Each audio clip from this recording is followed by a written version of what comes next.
What is going on, guys, and welcome back to the Young and Intelligent Money Investing channel.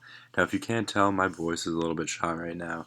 Had a long few days here. It's alright, you guys know I've been a little bit sick, but I'm going to continue cranking out videos, and today we are talking 3 dividend ETFs to buy right now and for the foreseeable future. So, let's just hop right into this. My first one, as you guys know, I like sphd. So sphd is the PowerShares S&P 500 high dividend, low volatility portfolio ETF.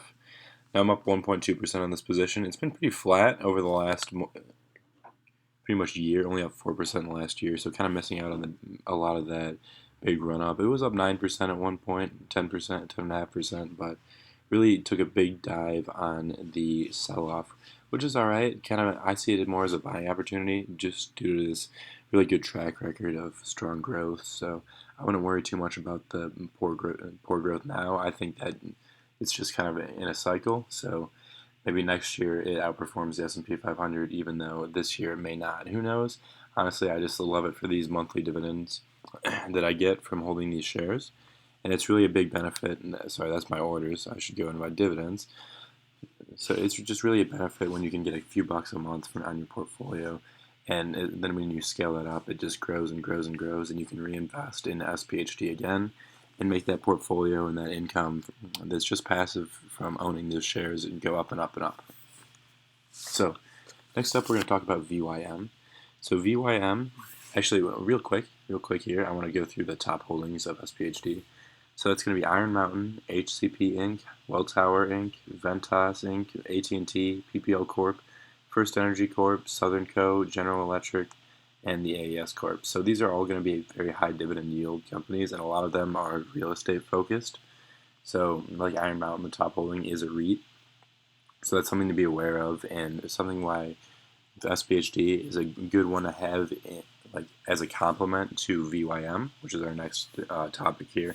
So VYM is also a S&P 500 high dividend yield ETF, but this one excludes real estate investment trusts, which SPHD does not. SPHD is about a third real estate investment trust. So that's a real benefit of VYM and kind of what differentiates it. I'm down almost 3% on this, but obviously it was because of the sell-off. I haven't owned this for very long, just about a month, so I kind of bought it right before the sell-off, which is all right. I'm holding it for the long term, and I'm not too concerned about it. And with the Vanguard ETFs, this expense ratio is only 0.08% compared to the SPHD's 0.3%. So it's really cheap compared to most ETFs in this. And our next one's also going to be a Vanguard ETF with a low expense ratio. Let's look at these top holdings of VYM. So number one is going to be Microsoft. We know Microsoft's a fantastic company. And Johnson & Johnson, JP Morgan, ExxonMobil, Wells Fargo, AT&T, Chevron, Procter & Gamble, Intel Corp, and then Verizon. So a lot of these ones are bigger brand names than something like SPHD is going to hold. That's because with these big companies, consumer goods companies, electricity companies, stuff like that, they really need to have a good marketed brand and be recognizable, as opposed to these big real estate companies where it doesn't really benefit their business to have a big social presence and have everybody know their name. Well, you need to trust a Microsoft product. You don't have to trust like some random real estate company that you're renting space from or something like that. It's more of an individual basis as to whether you like that space. But with companies that VYM holds, since it does exclude those REITs, it's really strong brands that are going to be good in the long term, and it's going to be the same thing with VIG. Really things that people just recognize and want to buy as opposed to other brands. Okay, so lastly, we're going to talk about VIG, and VIG is the Vanguard Dividend Appreciation ETF. So we have the information here. Expense ratio also 0.08%, so that's a really low one. So this one is basically comprised of a market cap weighted index of U.S. companies that have increased their annual dividends for 10 or more consecutive years. So that means these are growing companies that are increasing revenues, increasing profits, and therefore increasing their dividend payouts to their investors.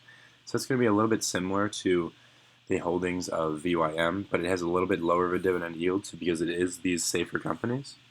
So it has a 1.8% dividend yield compared to the VYM dividend of 2.88%. So it's about 1% lower, unfortunately. But what we are seeing is that safety. And while you might not get as high of a dividend now, you will likely get a larger dividend for each share 5 years down the line, 10 years down the line, because you are getting that increasing dividend every single year, as opposed to VYM where that isn't one of the you don't have to have a rising dividend to get into the index. And while many of them do, not all of them do. So the VYM is probably going to go up, but the VIG is going to be a little more predictable on those rises.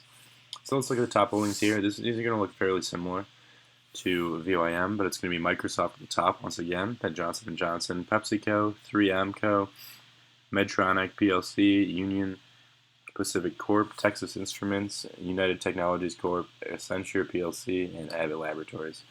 So those are all strong dividend companies that have been around for a long time. So basically, we're just looking for companies for your VIG that are going to be great. They're not going anywhere. They're going to be strong over the long term, and they're going to increase that dividend. So when you build your position in VIG, you're going to get paid out way more in 10 years than you are today. You're going to get a raise every year, essentially, on the shares that you own, and then if you keep adding and keep adding, you can really let that compound, especially if you're reinvesting. You can just buy more and more shares every year. So that's all I've got for you guys today. I want to ask you guys to please drop a like on this video. It really helps out the channel grow and is really a huge benefit to me. I can really clearly see the videos that do really well and bring new people into the channel are the ones that have a lot of likes, a lot of comments, a lot of engagements. Tell me about the dividend ETFs that you like for 2018 and beyond, and I'll see you guys in the next one. Thank you.